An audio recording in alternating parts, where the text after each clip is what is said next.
살다 살다 제 인생에 이렇게 마음 아픈 일이 또 있었나 싶어서 사연을 적어보게 되었습니다. 저의 말을 들은 친구들이 야, 진짜 이 정도면 TV에 나와도 된다? 무슨 이런 일이 다 있냐? 에휴. 그래, 너 꼭 TV에 제보해라. 이거 진짜 보통 일 아니다. 라고 말을 하면서 꼭 제보를 하라고 해서 이렇게 용기를 내보았네요. 평소에 맨날 보던 채널이라 조금 어색하긴 하네요. 하여튼 제 이야기를 해보자면 저는 평범한 집안에서 곱게 자란 여자였어요. 남들은 다 교육받지 못하고 바로 공장이나 일터로 내밀어지는 시절에 저는 좋은 부모님, 유복한 부모님을 만나서 행복하게 살 수 있었지요. 하지만 그도 잠시였어요. 그 시절 다 그랬다시피 우리 아버지도 사업이 쫄딱 망하게 되었고 서울에서 맨날 이쁜 옷, 미제 옷만 입던 저는 바로 시골로 내려가서 정말 거지처럼 다녔습니다. 시골에 있는 애들은 제가 저희 집이 망해서 서울에서 시골로 내려온 것을 금세 눈치채더라고요. 너네 아빠 망해서 우리 동네에 너 내려온 거라며? 참네. 나는 서울에서 전학생이 온다고 해서 뭐 대단한 줄 알았더만 전혀 아니네. 뭐야 그게? 다들 저를 왕따시키기 일쑤였지요. 돈 하나로 인해서 이렇게 대우가 달라지는 게 저에게는 너무나 고통스러웠고 적응하기 힘들었습니다. 어떻게 이런 일이 있을 수 있지? 생각이 들었던 거죠. 돈이 있든 없든 나라는 사람은 변하지 않고 이렇게 똑같은데 왜 사람들은 나를 다르게 생각하는 걸까? 나는 앞으로 사람 돈 때문에 차별하거나 그런 짓은 절대로 안 할 거야. 나는 나를 괴롭힌 애들처럼 치사한 짓은 절대 안 해야지. 뭐 이런 게 다 있어. 저는 속에서 부글부글 끓어올랐어요. 그때부터였을까요? 정의로운 인생을 살기 위해서 나름 부단하게 노력을 했던 때가요. 하여튼 그렇게 저는 가난한 집안에서 나름대로 열심히 살기 위해서 엄청 노력을 했고 결국 저는 대학에 들어가게 되었어요. 엄마는 우리 서연이 엄마가 해준 것도 없는데 이렇게 항상 미안하게 좋은 결과물을 가져오고 엄마는 서연이에게 바라는 거 없다. 그저 사랑하는 남편 잘 만나서 하루하루 행복하게 살았으면 좋겠고 늘 뭘 하든 최선을 다했으면 하는 게 엄마의 진짜 마음이야 서연아. 엄마 고마워. 나한테 그렇게 말해줘서. 그리고 나는 엄마 아빠가 돈이 없어서 힘들게 살아도 존재만으로 감사하고 너무나도 고마워. 그러니까 나한테 미안해하지 마.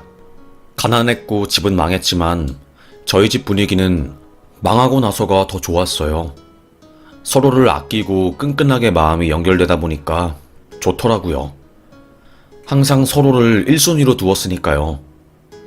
하여튼 시간이 흘러서 저는 대학을 졸업하고 한 학교에 선생님으로 합격하게 되었습니다.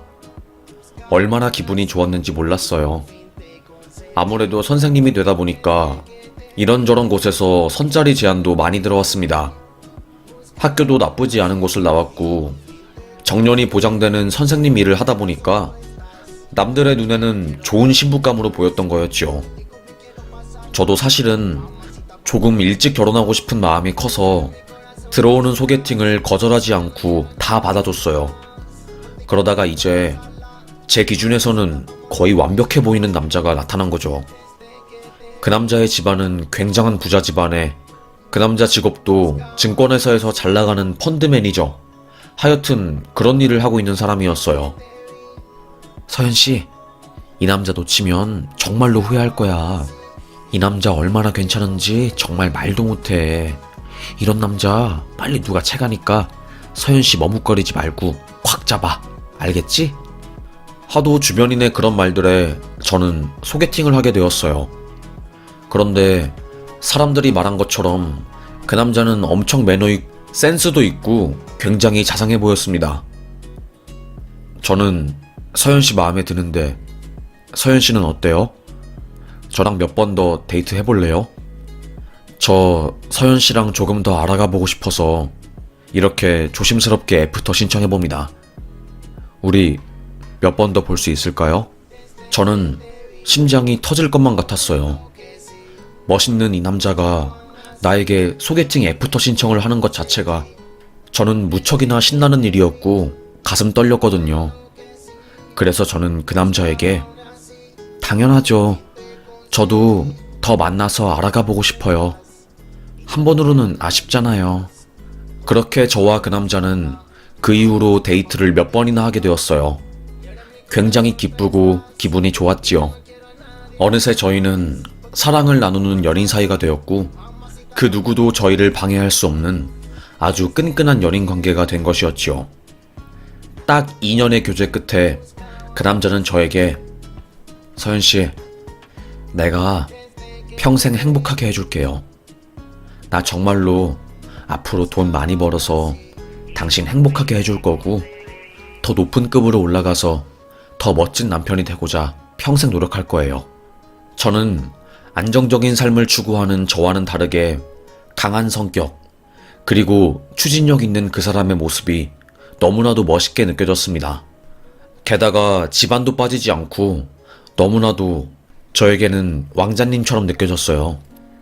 그래서 저는 고개를 끄덕이면서 당연하죠. 저도 오빠랑 함께 하고 싶어요. 라고 말하면서 고백을 받아주었습니다. 그때까지만 해도 몰랐죠. 저는 그 남자의 이중적인 모습을요. 시댁에서는 저를 엄청 좋아했어요. 시아버지는 일찍 돌아가시고 시어머님께서 건물 몇 개 가지고 계신 걸로 투자하고 돈을 굴리면서 자식들에게 도움을 주고 있으셨거든요.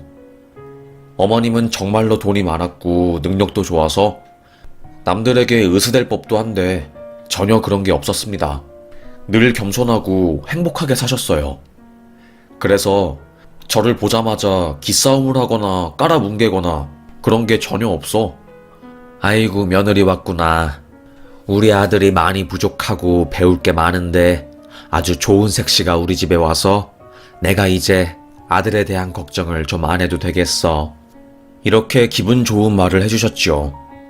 보통은 자기 아들이 최고고 며느리는 마음에 안 든다, 이런 식으로 말하는 게 시모들인데 저희 시모는 뭔가 달랐습니다. 그래서 더 제가 마음이 갔었던 것 같아요. 친구들도 야, 그 정도 집안에 아들이 그 정도 스펙인데 며느리 위해주는 시모는 별로 없다? 너 진짜 땡 잡은 줄 알아. 그리고 어머님이 아들 편 말고 네 편 든다며? 그게 어디 쉬운지 아냐?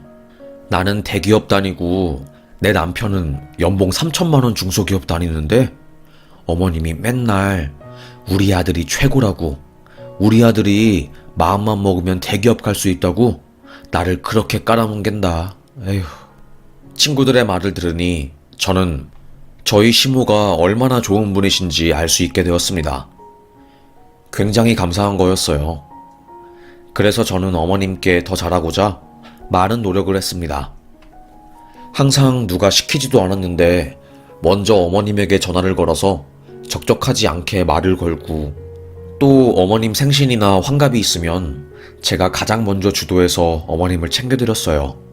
어머님도 그런 저를 이쁘게 보며 나는 아들밖에 없어서 평생 딸 가지는 게 소원이었는데 이제야 소원을 이루네. 며느리는 아무리 딸 같아도 남이라고 하는데 어찌 된 게 나는 우리 며느리가 딸내미 같니? 신기하다. 전혀 어색하지가 않아. 며느리랑 시모 관계는 하늘이 이어주는 거라고 하던데 이래서 그런 말이 나왔나 보구나. 어머님은 저를 만난 것은 정말로 운이 좋았다고 말씀하시고 평생 두고두고 주변 사람들에게 자랑할 거리라고 말씀해 주셨어요. 누군가 저를 그렇게 좋아해 주시고 제 존재 자체를 귀하게 여겨주시는데 그 사람이 시모라는 게 무척이나 저에게는 감사하게 다가온 거죠. 그런데 문제는 남편이었습니다. 결혼 전에는 몰랐던 남편의 모습이 결혼 후에 드러나게 되면서 저는 너무나도 마음이 힘들고 버거웠어요. 사실 저는 자상한 남편, 시간이 많아서 나랑 같이 보내는 날들이 많고 추억을 쌓을 수 있는 그런 사람을 원했거든요. 그런데 남편은 저와는 완전히 딴판이었던 겁니다. 증권회사에서 나와 사업을 시작한 남편은 항상 매일매일이 접대였어요. 매일 술 마시고 일주일이 7일이라면 정말 일주일 중에 8일, 7일 이상을 술 마시는 남자였습니다. 저는 여보, 아무리 사업 거래처 접대한다고 해도 술은 좀 쉬면서 마셔야지. 그리고 한 번 마시면 새벽 3시 넘게 들어오잖아. 나는 당신이 밤늦게까지 안 들어오면 걱정이 되어서 잠을 잘 수가 없어. 계속 당신 기다리는 것도 힘들고 언제까지 내가 이렇게 뒷바라지 해줘야 해. 아니, 당신은 남자가 사업을 하면 당연히 그런 것도 받아들여야 하는 거 아니야? 내가 밖에서 뭐 노는 것도 아니고 나라고 술 마시고 싶겠냐고. 사업하는 사람들은 을도 아니라 병인데 굽실대면서 술 마시는 거 나도 엄청 힘들어. 그러니까 좀 타박 좀 하지 마. 내가 제일 싫어하는 게 타박이야. 알겠어? 되려 남편은 저에게 뭐라고 했습니다. 그래요. 이 정도는 이해할 수 있어요. 남편도 술을 마시고 싶어서 마시는 게 아니고 늦게 들어오고 싶어서 늦게 들어오는 게 아니니까요. 그런데 문제는 남편이 저에게 거짓말을 친 거였습니다. 거래처랑 술 마신다고 했으면서 알고 보니까 지 예전 직장 동료들이랑 여자 나오는 바에 가서 술 마시고 2차 가구, 3차 가구 한 거였습니다.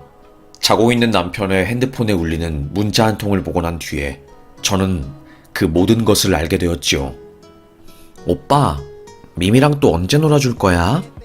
우리 조선 호텔 가서 또 놀아야지. 저는 바로 그녀의 카카오톡을 보게 되었고 업소 여자였고 남편과 그 여자가 엔조이로 만나고 있다는 것을 제가 알게 된 거였어요. 얼마나 분통이 터지고 억울했는지 진짜 말도 못했지요. 나는 양심적으로 도덕적으로 살아왔는데 남편은 더러운 짓거리를 밖에서 하고 들어왔다는 게 너무나도 제 인생에 큰 회의감을 들게 한 거였어요. 그래서 잦은 부부싸움을 하게 되었지요. 그때마다 저는 어머님에게 속마음을 털어놓은 것 같아요.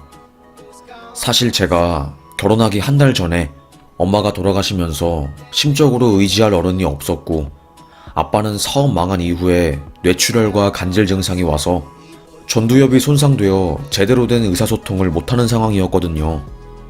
항상 저는 어머님에게 남편에 대한 이야기, 소위 뒷담화지요. 그런 것들을 했어요. 다른 시어머님이라면 저는 상상도 못할 짓을 저희 어머니에게 한 것이었죠. 에휴, 우리 아들들이 어릴 때부터 그랬어. 아주 자기 야망을 위해서 도덕이고 나발이고 다 던져버리는 애들이었지. 그래서 내가 성격이 온순하고 착한 딸을 가지길 원했는데 내가 미안하다. 나 때문에 우리 며느리 가슴에 큰 상처를 준 것 같아서 그냥 내가 미안해. 어머님은 제가 남편에 대해서 서운함을 토로할 때마다 본인이 미안하다면서 사과를 하셨어요.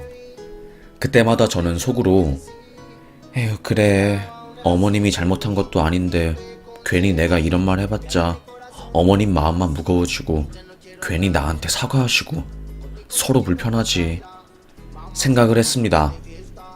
그래도 어머님이 무슨 일이 저에게 터지면 항상 위로해준 덕에 저는 어머님에게 마음을 기대어서 위태위태한 결혼 생활을 이어나갈 수 있었어요.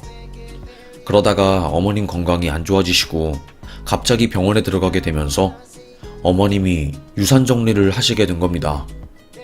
아이고, 내가 몸이 너무너무 안 좋아서 언제 죽을지 모르니 내가 죽어서 우리 아들들이 재산 싸움 하기 전에 정리할 거는 대충 다 정리해야겠다. 변호사를 불러서 증여할 수 있는 것은 전부 다 증여하고 본인 앞으로는 어머님이 사시는 강원도 초가집과 같은 아주 허름한 집 빼고는 다 아들들에게 넘긴 거였어요. 저는 어머님이 어쩌려고 이렇게 미리 아들들에게 재산을 넘기나 싶었지요. 그래도 똑똑하신 어머님, 다 생각이 있으시니 그런 결정을 한 거라고 저는 나름대로 생각을 했어요. 그런데 문제는 아들들이 어머님의 재산을 전부 증여받자마자 입을 싹 닫고 전부 어머님을 돌보지 않는 겁니다. 어머님은 부양을 전제로, 아니, 부양도 아니고 그냥 병원에 입원한 자기를 가끔씩 챙기러 와달라는 것을 전제로 미리 이렇게 증여를 해준 건데, 못되고 욕심 많은 아들들은 엄마에게 단물 다 뽑아먹었다고 하면서 싹 다 손절을 한 거죠. 아픈 어머님을 한 번도 보러 오지 않았고, 심지어 아주버님은 번호를 바꾸고 미국으로 넘어가신 겁니다. 그런데 아주버님보다 성격이 더 독하고 못된 제 남편은 한술 더 떴어요. 바로 저에게, 나 우리 엄마한테 재산 증여 받았으니까 이제 우리 이혼하자. 설마 뻔뻔하게 내 유산 넘보는 거 아니지? 나도 너한테 우리 엄마 유산 한 푼도 줄 생각 없고, 이 돈으로 나 지금 사업자금 마련해서 써야 하니까 이혼해. 그리고 너 나 싫어하잖아. 업소 여자들이랑 논다고 나보고 더럽다며. 그러니까 내가 이혼해 줄게. 이렇게 된 거면 너도 좋고 나도 좋은 거 아니야? 남편의 말에 저는 벙쪘습니다. 뭐 이런 놈이 다 있나 싶었어요. 아무리 생각해도 도를 넘은 발언이었고, 진짜 정남이가 뚝 떨어지더라고요.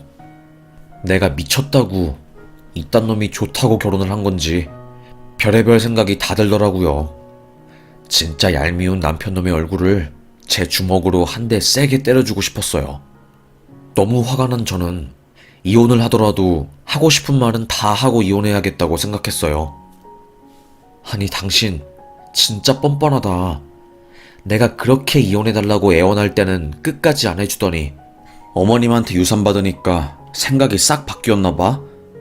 나는 살면서 당신처럼 이중적이고 이기적인 사람은 처음 봐. 당신 그 꼬랑내 나는 발가락 냄새, 코딱지 파서 침대 이불에 묻히는 그 모습 안 봐도 되어서 너무 행복해. 알겠어? 근데 내가 딱 한마디만 더 할게. 자식 도리는 최소한 지켜야지. 어머님이 재산 증여하자마자 바로 어머님을 버리고 모른 척하냐? 병실에 삐쩍 말라서 죽음만 기다리는 어머님이 불쌍하지도 않냐? 진짜 네가 그러고도 사람이야? 짐승이지. 제발 인생 그따구로 살지 마. 돈 많이 벌면 뭐해? 사람이 안 되었는데. 그래, 네가 원하는 이혼, 그 이혼 해줄게. 알겠어? 죽어서도 만나지 말자. 그리고 양심 있으면 어머님 병문안 가. 제 속에 담긴 말을 따다다 하니까 눈물이 주르르륵 나더라고요.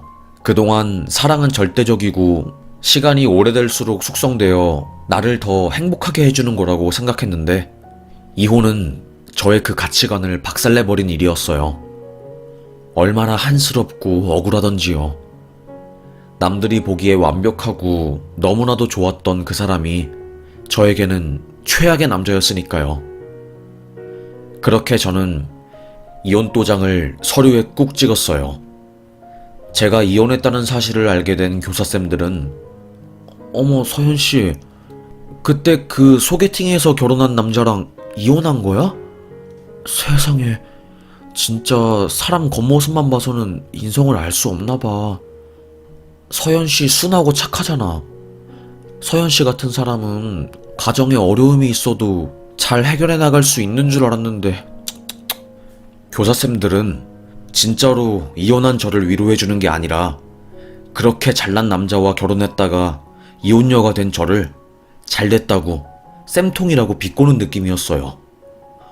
모두가 다 왜 그렇게 잘난 남자랑 이혼했냐고 묻는데, 차마 내 남편 업소 갔다가 병 걸리고 부모한테 유산 증여받아서 나 버린 거라고 말할 수가 없겠더라고요. 진짜 너무 창피스러웠습니다.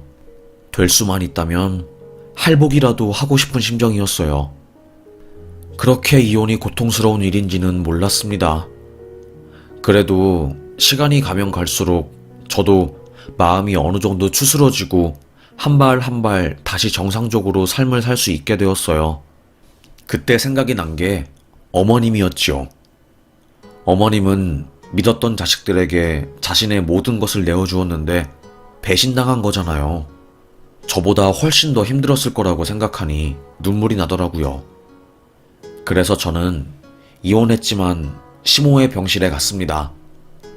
어머님은 저를 보며 무척 놀랐고 저희는 마치 만날 수 없는 사람을 만난 견우와 직녀처럼 서로를 보고 울었어요.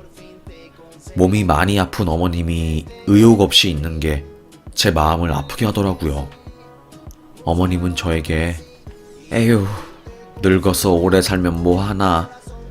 내 인생 다 바쳐서 자식들 키워냈는데 자식들은 나를 다 버려버리고 애미는 애미 취급도 안 하고 죽은 우리 남편만 보고 싶지.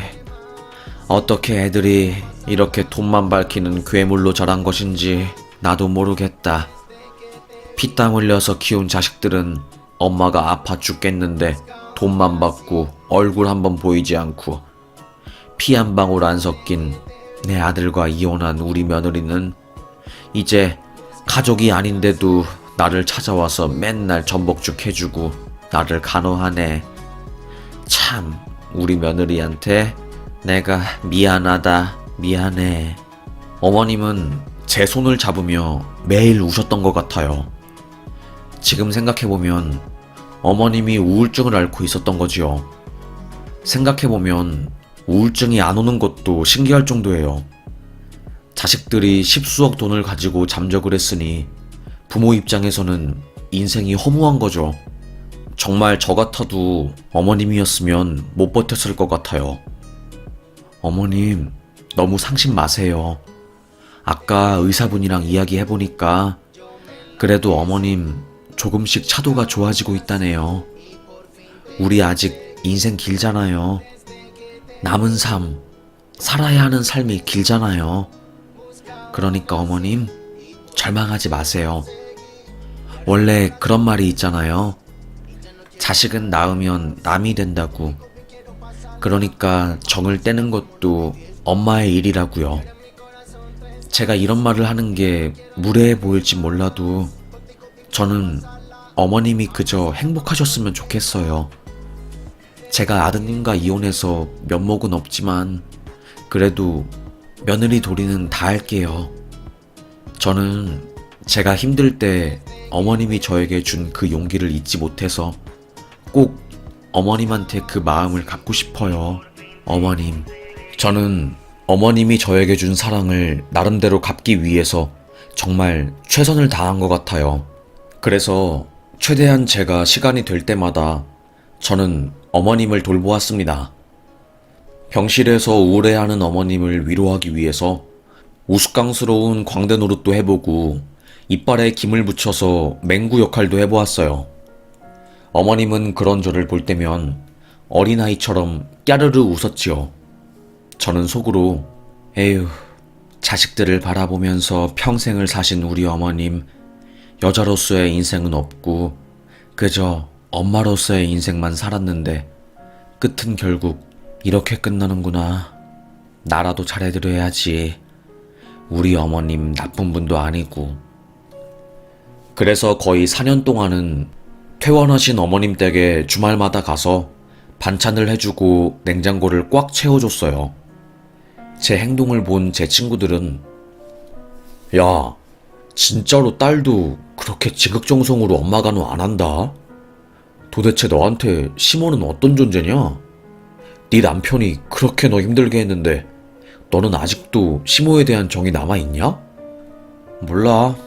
그냥 어머님이 나 힘들 때 이야기 들어줬으니까 나도 어머님한테 이제는 그 마음을 갚고 싶어.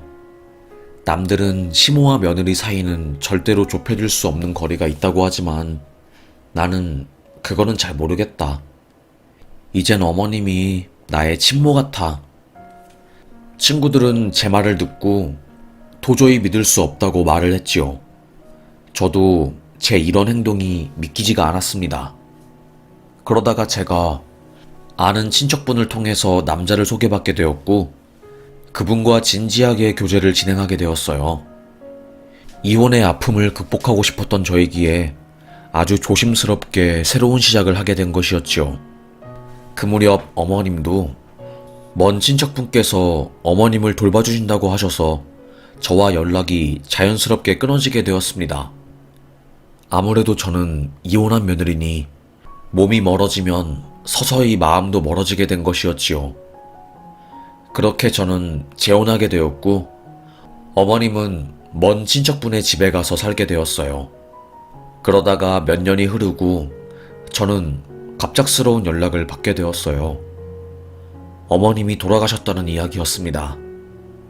심장이 철렁했어요. 네? 어머님이요? 어머님의 대리인인 변호사가 저에게 연락을 한 거였고 어머님이 유산으로 저에게 초가집을 넘겨주었다는 말을 들은 겁니다. 자식들은 다 배신하고 본인한테 남은 것이라고는 초라한 강원도 한자락에 파묻혀 있는 거의 폐가나 다름없는 집이었지요. 그래도 어머님이 끝까지 저를 생각해준 것 같아서 마음이 찡했고 저는 재혼한 남편에게 양해를 구하고 어머님의 빈소를 3일 내내 지켰습니다. 주변에서는 아들들은 안 오고 이혼해서 이 집 사람도 아닌 며느리가 빈소를 지킨다고 혀를 끌끌 찼지만 그래도 저는 끝까지 그 빈소를 지켰어요. 어머님의 마지막 장례식 날 발인인데 휑한 빈소의 모습은 저를 슬프고 서글프게 했어요. 그렇게 자식들을 위해서 열심히 살았는데 마지막은 이렇게 되는구나 하고요. 하지만 저도 재혼을 했고 더 이상 어머님에게 집중할 수 없었습니다. 어머님의 장례를 끝내고 저는 바로 상속 관련 세금을 내고 다시 서울로 올라와서 일에 집중하게 되었습니다. 다행히 재혼한 남편도 저의 상황을 이해해 주어서 너무나 다행이었지요. 여튼 아이도 가지고 저는 남편과 행복하게 살고 있었습니다. 그런데 아이를 낳고 보니까 참 사는 게 쉽지가 않더라고요. 저는 두 번째 이혼을 고려할 정도로 마음이 말도 아니었습니다. 건설업에 다녔던 재혼 남편은 첫 번째 이혼 남편과 똑같이 매일 새벽까지 술을 마시고 오고 저를 미치게 만들었어요. 정말 죽겠더라고요. 술 취하고 오면 악마가 따로 없었습니다. 술만 안 먹으면 천사가 따로 없는데 술 마시면 자는 애를 때리고 집안의 모든 물건을 부수고 건설업자들 특징인진 모르겠는데 술만 마시면 폭력적이고 직업 여성들에게 하던 짓을 가족한테 하더라고요. 진짜 골이 땡겼습니다. 결국 아이가 유치원에 들어갔을 때 남편놈이 큰 사고를 치게 되었고 양가 집안 어른들 모두 이 결혼을 유지하는 것은 아니라는 판단하에 이혼을 진행시켰습니다. 재혼 남편은 알코올 중독 병원에 들어가게 되었고 저는 교사 일을 하면서 딸을 키웠지만 남편이 저희 학교에 찾아와서 난동을 부리는 등 상식적으로 이해할 수 없는 짓을 했어요. 더 이상 서울에서 살 수 없다는 생각이 들 정도였습니다. 저는 엄마도 돌아가시고 집안도 망해서 누구에게 기댈 수도 없는 상황이었어요. 당장 내 아이를 지키기 위해서 저는 이사를 갈 수밖에 없는 상황이었습니다. 피토하는 심정으로 집을 알아보다가 결국 저는 돌아가신 전 시모가 저에게 증여해준 초가집에 들어가기로 생각을 했습니다. 워낙에 오래된 집이라 철거를 하거나 반드시 손을 봤어야 했어요. 그래서 저는 사람들을 불러 견적을 내봤는데 비용이 한두 푼이 아니었던 겁니다. 너무나 비쌌어요. 수천만 원이 드는 작업이었던 겁니다. 손이 떨리더라고요. 정도를 넘은 것 같아서요. 그래서 결국 저는 제가 시간 날 때마다 틈틈이 집에 가서 정리를 했어요. 그러다가 장독대를 정리하던 중 저는 깜짝 놀랐습니다. 제가 유산을 받고 거의 몇 년간 그 집을 안 갔기 때문에 장독대 안에 있는 간장, 고추장, 된장은 전부 곰팡이가 허옇게 펴있는 상태였어요. 에휴, 이 귀한 것들 버리긴 아깝고 이를 어쩐다. 이 곰팡이 걷어내면 먹을 수 있을 것 같은데. 저는 곰팡이 부분을 걷어낼 빈 장독대가 있나 싶어서 마당을 뒤져보았어요.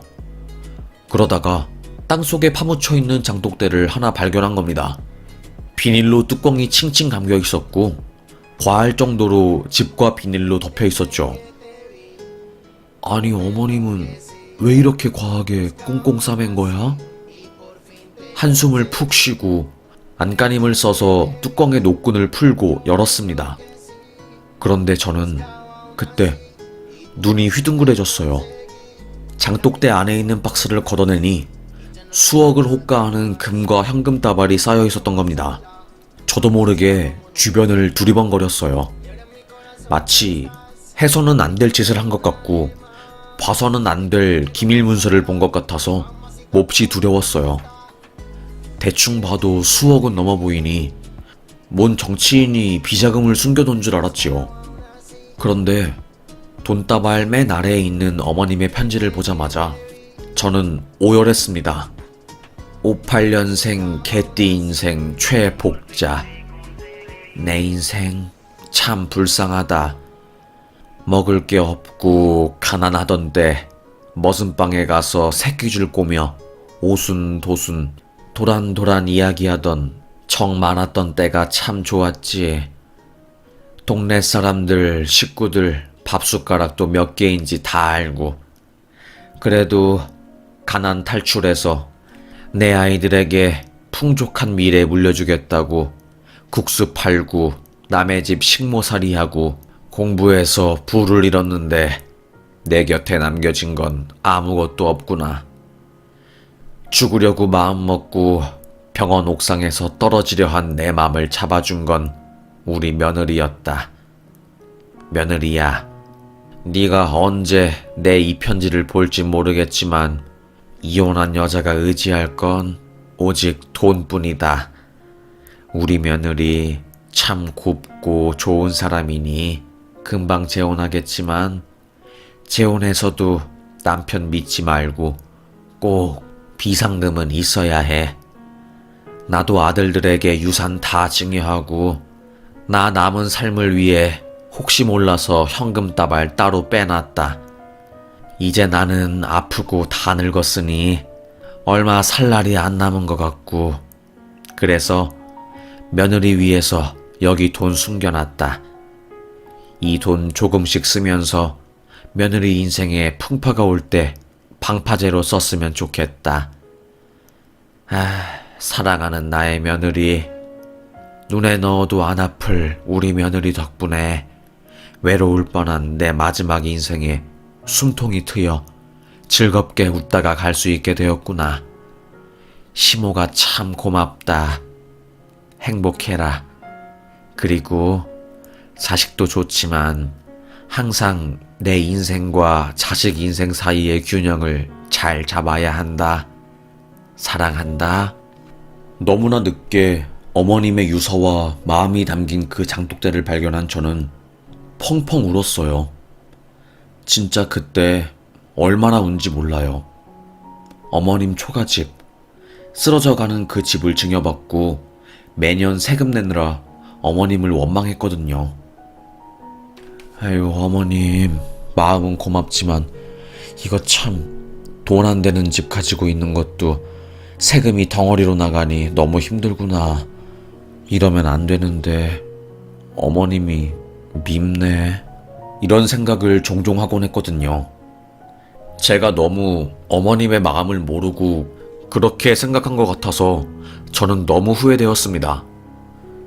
내가 미쳤어. 어머님의 그 마음도 모르고 몇 년간 그 집을 제대로 관리하지도 않고 나는 뭐 한 거야. 끝까지 어머님에게 받기만 하네. 아이고, 이 바보야. 저는 저를 자책했습니다.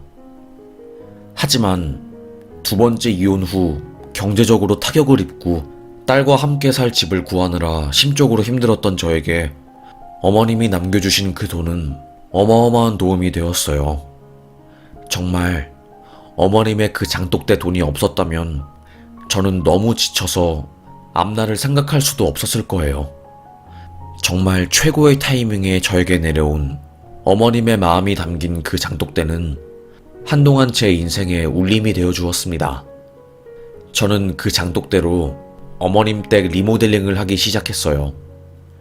그리고 저는 교사 발령 근무지 변경 신청을 했고요. 서울과는 다르게 강원도는 금방 근무지 변경 신청이 받아들여졌어요. 그 덕에 저는 어머님 댁 수리가 끝나자마자 딸과 함께 내려와서 살게 되었어요. 딸은 엄마, 나 서울보다 강원도가 훨씬 좋아. 이제 우리 아빠한테 맞을까봐 걱정할 것도 없잖아. 그리고 친구들도 다들 착하고 나랑 잘 놀아줘서 나 너무너무 기분 좋아. 딸아이가 좋아하는 모습을 보니 저도 참 흐뭇했습니다. 고생한 보람이 있는 것 같아서 뭉클했어요. 그리고 들려온 전 남편의 소식, 그리고 미국으로 간 아주버님 이야기. 어머님에게 재산을 증여받고 바로 잠수 타고 미국으로 간 아주버님은 그곳에서 재산 탕진하고 슈퍼마켓에서 캐셔 일을 하면서 살고 있다고 하더라고요. 아메리칸 드림 실현한다고 한식당 사업을 크게 하다가 쫄라당 망하게 된 거고, 그 이후로 한국에 있는 친구들 보기 두려워서 미국에 짱박혀 살고 있다고 하더라고요. 부모도 버리고 그렇게 가더니 결국 망해버린 인생을 듣다 보니 너무너무 쌤통이었습니다. 증여받고 외국 가서 어머님 임종도 안 지키고 장례식도 안 오더니 아주 잘 됐다, 쌤통이다 생각이 들었습니다. 그리고 제 남편 아주 망하다 못해 밑바닥 인생을 찍었더라고요. 들어보니까 증여받은 돈으로 사업을 하다가 그게 꽤나 잘 풀린 모양이더라고요. 그래서 확장을 하다가 자금이 부족해지니까 투자 받으려고 난리를 치고 사람들에게 사기까지 친 거였습니다. 자기만 믿으면 저평가된 주식을 알려준다고 수십 명을 속여 수십억을 사기쳤다가 결국 딱 걸려서 감옥에 갔다고 하더라고요. 그리고 그 자금도 다 빼돌리지 않고 지 명의로 가지고 있다가 결국 홀라당 검찰에 압수된 거였습니다. 사기치는 머리는 좋았지만 수사하는 분들을 끝까지 속이진 못했던 거죠. 그렇게 어머님을 배신한 두 아들은 참교육을 당했고 저와 어머님은 손도 안 대고 복수하게 되었네요. 참 못된 것들, 영악한 것들이 더 잘 산다고 생각해서 우울했는데 결국 이렇게 벌을 받으니 한이 풀리는 것 같은 시원한 기분이었습니다. 참 생각해보면 힘든 나날들이었지만 과거가 힘들고 고되도 현재가 행복하니 저는 그저 지금 이 상황이 감사하네요. 돈 때문에 최소한의 부모 자식 관계도 안 지키는 그런 일들이 세상에 더 이상 없었으면 좋겠습니다.